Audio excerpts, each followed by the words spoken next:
Welcome back to the Michigan Business Beat, brought to you on the Michigan Business Network. Chris Holman here, coming to you from remote, though Jeff, who's running this thing, is back in our studios at the Capital Region Airport. And we are going to stay in Lansing. We're going to spend a little time with a good friend, actually, Jane Mitchell. She's the CEO and owner of Jungle Jane Promotions, which on occasion is a little scary for me, Jane. How you doing? Good. How are you? Very good. Thank you. Hey, let's very quickly, let's talk a little bit about Jungle Jane Promotions.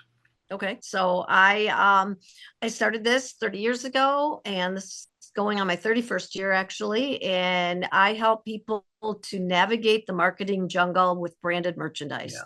So I help them to sit down and figure out what they should be using, who's their target audience, what's their pain point, and come up with something that's going to work for them and continue to work on a regular basis. So we call them free employees. If you get the right thing, it's out there and it's working and you're not paying for it over and over again. Well, this is interesting because one of the things I've observed about you and your company is that you have refined an industry that used to be just like, I think we need some pens. Can you put our name on it? To our pen's what you need. And, so that's kind of what makes you unique, actually. It is. It is. That's, I always tell people the product's kind of the last thing I talk about because it's more important to figure out what they need and what they want to do with it than it is. And then I'll figure out the product that's perfect. Yeah.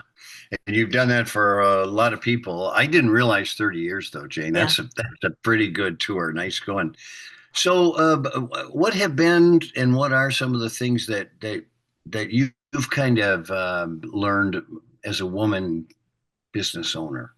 Well, I guess probably the first and foremost is don't be afraid to ask. The first place I went to present the idea that I wanted to start, the woman I met with actually told me it was a stupid idea and it would never work. So I left and cried all the way home. And then my husband convinced me to just go back and ask and tell him that you don't feel that that's the truth. And so we went back. I went back and I pushed for what I wanted. And it was from the Small Business Development Center, and they helped me to do the research. And I truly believe in what I do. From day one, I knew that it's 5 times, and I think now it's up to 7 times more costly to get a new customer than it is to keep the ones you have. So, Yeah. And get referrals from them. So that's what I do for people. And there's been many challenges. When I really started this, I sent greeting cards for businesses. That's how I started it, and then had customers wanted get other gifts. So then I expanded. But in 2008, the greeting cards basically went away because a lot of my customers were in real estate. So we know where that went in 2008.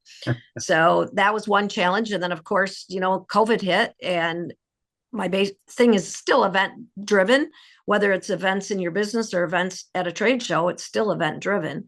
So we know what happened to those things. So, I was able to pivot, and a lot of my customers that did Zoom meetings still wanted to thank the people for coming. So we do a lot of mailings now, and we fulfill a lot. We still do a lot of Christmas things where people want to give their staff something, and but they want the staff to be able to pick it out. So we put 3 or 4 products together, and we do the fulfillment from it. So it's been another challenge of figuring it out. But I use the expertise I had on the original mailing company to be able to do that for people. That's so interesting, giving a choice. It's like there are people who are a little resistant to that in saying, well, where's the emotional piece that you picked out something especially for me? But giving a choice means they're going to use it, right? Yep. Yeah. All right. So let's talk a little bit about, we've talked a little bit about the challenges, and you started off being challenged. Give me a couple of success stories. Well, like I said, I would probably the one that I feel, really, really turned the corner on the business was through the pandemic. Hmm. We were able to pivot. I mean, because for first couple of weeks, you're going, okay, I'm not going to have any business for a year.